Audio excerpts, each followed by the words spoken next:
അമ്മ ശരിക്കും എന്താ ഇന്നലെ രാത്രി ഇവിടെ ഉണ്ടായേ? അല്ല, വിഷ്ണുവേട്ടൻ ഇങ്ങോട്ട് വന്നില്ലേ? ഞാനാണെങ്കിൽ വിളിച്ചു നോക്കിയിട്ട് കിട്ടുന്നുമില്ല. അത് അല്ല, അനൂപും നൂർജഹാനും എന്തിയെ? അവരെയൊന്ന് വിളിക്ക്. എന്താ അവരുടെ ഉദ്ദേശം എന്നൊന്നും അറിയണമല്ലോ. അനൂപേ. മോളെ, അനൂപ് ആ പെങ്കുച്ചിനെ വിളിച്ച് ഇവിടെ ആക്കിയിട്ട് അമ്മയെ കാണണമെന്നും പറഞ്ഞ് ബാലേന്ദ്രനൊപ്പം പോയി. പിന്നൊന്നും പറയാതിരിക്കുക ഭേദം. നൂറിന്റെ വീട്ടുകാര് വിവരം പോലീസിനെ അറിയിച്ചു. പിന്നെ അതിന്റെ വീട്ടുകാരും പോലീസുകാരും ഒക്കെ ഓടിപ്പാഞ്ഞ് നടക്കുമായിരുന്നു. വിഷ്ണു വന്ന് നൂർജഹാനെ ഇവിടുന്ന് മാറ്റാൻ ശ്രമിച്ചപ്പോ ചന്ദ്രബോസും കൂട്ടരും കൂടെ വന്ന് വിഷ്ണുവിനെ അറസ്റ്റ് ചെയ്തുകൊണ്ട് പോയി. വിഷ്ണുവേട്ടനെ അറസ്റ്റ് ചെയ്തെന്നോ? ആ, ഇക്കാര്യം മോളെ വിളിച്ചറിയിക്കാൻ നോക്കിയിട്ട് ഫോൺ കിട്ടുന്നില്ലായിരുന്നു. ഞാൻ എത്ര പ്രാവശ്യം വിളിച്ചെന്നറിയാവോ? എന്റെ അമ്മ എന്തൊക്കെയായി പറയുന്നേ? വിഷ്ണുവേട്ടൻ എന്തിനാ അറസ്റ്റ് ചെയ്തേ? വിഷ്ണുവേട്ടൻ എന്ത് തെറ്റ് ചെയ്തിട്ടാ? അത് മോളെ, നടന്ന എന്താന്ന് വെച്ചാല്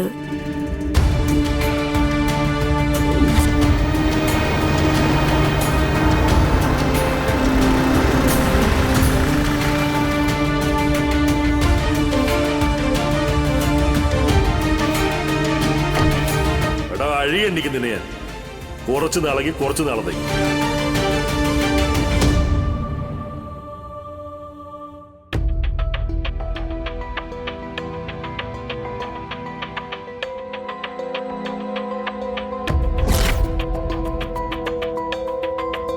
ശാലിനി, മോളിപ്പോ തന്നെ വിഷ്ണുവിനെ പോയി കാണണം. ചന്ദ്രബോസിന്റെ കയ്യിൽ നിന്ന് എത്രയും പെട്ടെന്ന് അവനെ ജാമ്യത്തിൽ ഇറക്കണം. ഇല്ലെങ്കിൽ എന്തൊക്കെ കേസുകളാ അയാൾ എഴുതി പിടിപ്പിക്കുന്നതെന്ന് പറയാൻ പറ്റില്ല.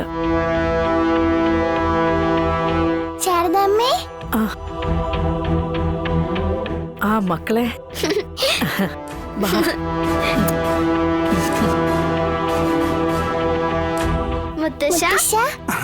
അയ്യോ മക്കളെ, മുത്തച്ഛന്റെ ദേഹത്ത് അപ്പാട് ചെളിയാ.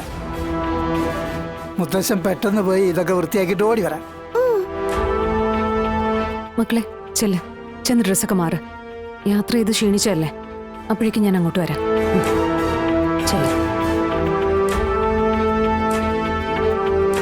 അറിയാലോ കാര്യങ്ങള്. സംസാരിക്കുമ്പോൾ സൂക്ഷിച്ച് സംസാരിക്കണം. വാക്കുകൾ അളന്നു മുറിച്ച് തന്നെ സംസാരിക്കണം. ചെന്ന് ഡ്രസ്സ് മാറേ.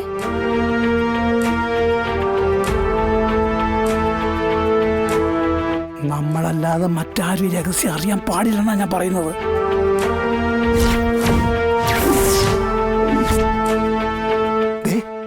പോലും മനസ്സിലായോ? കിട്ടുന്നുമില്ല. മോളെ, എനിക്ക് വിഷ്ണുവിന്റെ കാര്യത്തിൽ നല്ല പേടിയുണ്ട്. വളരെ വലിയൊരു അപകടത്തിലേക്കാ ഞാൻ വിഷ്ണുവേട്ടനെ പറഞ്ഞു വിട്ടിരിക്കുന്നത്. ചന്ദ്രബോസ് എന്തും ചെയ്യും. അയാൾ കാത്തിരുന്ന ഇരയാ അയാളുടെ കൈവെള്ളയിലേക്ക് കിട്ടിയിരിക്കുന്നത്. ആലോചിച്ച് നിൽക്കാനുള്ള സമയമില്ല മോളെ. എത്രയും പെട്ടെന്ന് വിഷ്ണുവിനെ ഇറക്കാനുള്ള കാര്യങ്ങളൊന്ന് ചെയ്യാമേ. ചന്ദ്രബോസ് അയാളുടെ കുരുട്ട് ബുദ്ധി ഉപയോഗിച്ച് തുടങ്ങുന്നതിന് മുമ്പ് എനിക്ക് വിഷ്ണുവേട്ടനെ ഇറക്കണം. ഇറക്കിയിരിക്കും ഞാൻ.